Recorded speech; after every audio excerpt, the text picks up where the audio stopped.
If your paycheck barely covers the month, you're not stuck. You can add real money with practical side hustles you can start this week. Freelancing online is a straightforward way to turn skills into cash. You can monetize writing, editing, simple graphic design, or data entry. The key is to pick one service you can deliver well and start building a small portfolio. Create a simple gig that describes the service, turnaround time, and price. Start with a modest job around $25 to test the market and gather a review. Use a clean portfolio with 3 samples even if you created them as practice. Share your gig with friends, family, and local businesses. Offer a reduced price for the first 3 clients to build momentum. Ask for a testimonial and a lead to future work to keep the flow moving. Delivery driving or ride sharing is a flexible way to add income on evenings and weekends. Sign up for 2 or 3 apps so you have more orders and more flexible hours. Set a weekly target, like 8 to 12 hours, to keep things steady and predictable. Work during peak times and in busy areas to maximize orders. Track your earnings and fuel costs weekly to see real profits. Treat customer service as a skill. Small tips can boost earnings and reviews. Keep your car clean and routes efficient to save time. Have a reliable navigation plan and a small set of favorite pickup spots. Set aside a separate account for tax and savings to avoid cluttered finances. If you know a subject well, online tutoring can be a steady extra income. You can join platforms like Tutor.com, Wisent, or Preply, or run your own mini classes.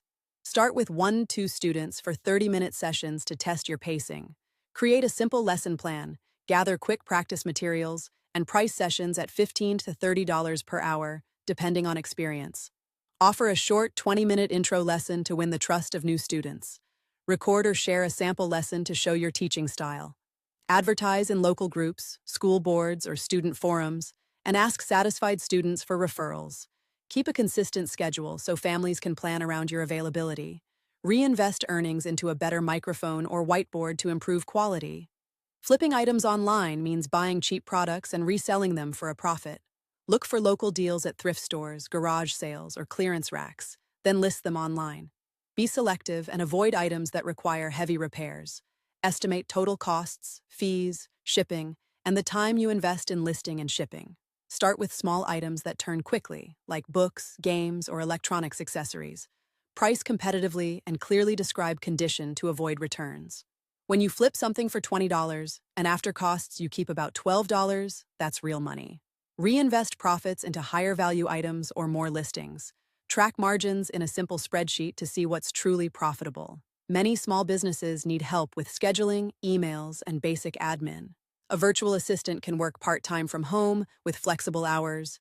Create clear service packages and rates to attract clients. List tasks you can do, such as calendar management, data entry, or social media basics. Use tools like Google Workspace, Trello, and Zoom to organize your work. Charge by hour or by package, for example, 5 to 10 hours a week at $20 to $30 per hour. Find clients by reaching out to small business owners and freelancers in your network.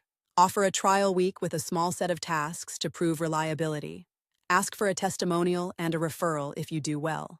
Digital products let you earn while you sleep, once you create them. Think templates, checklists, printables, stock photos, or simple ebooks. You can sell on Etsy, Gumroad, or your own store. Identify a small problem you can solve and build a simple product around it. Price around $5 to $15 for digital items. Fewer barriers mean more sales. Create a few good designs and optimize titles with clear keywords. Promote on socials, small email lists, and communities where your audience hangs out. Reinvest some profits into more products and better cover art. If a product sells 20 copies a month at $7, that's a nice passive income boost. If you have extra space, equipment, or tools, you can rent them out. Rent parking space, storage, or specialized tools to neighbors or travelers. Platforms like Neighbor, Spacer, or local groups help with listings. Set a fair price based on local demand and seasonality. Check liability coverage or insurance requirements and clarify rules for use. Create a simple contract or listing terms to avoid disputes. Start small by renting one item and scale up as your calendar fills. Automate the process with clear pickup and drop-off rules and keep your space organized. This hustle works especially well if you have a spare room, garage, or popular tools. If you try any of these, share your plan in the comments and tell us what you'll start with first. Like this video if you found it helpful, subscribe for more practical tips, and drop a comment with your own side hustle idea or a question.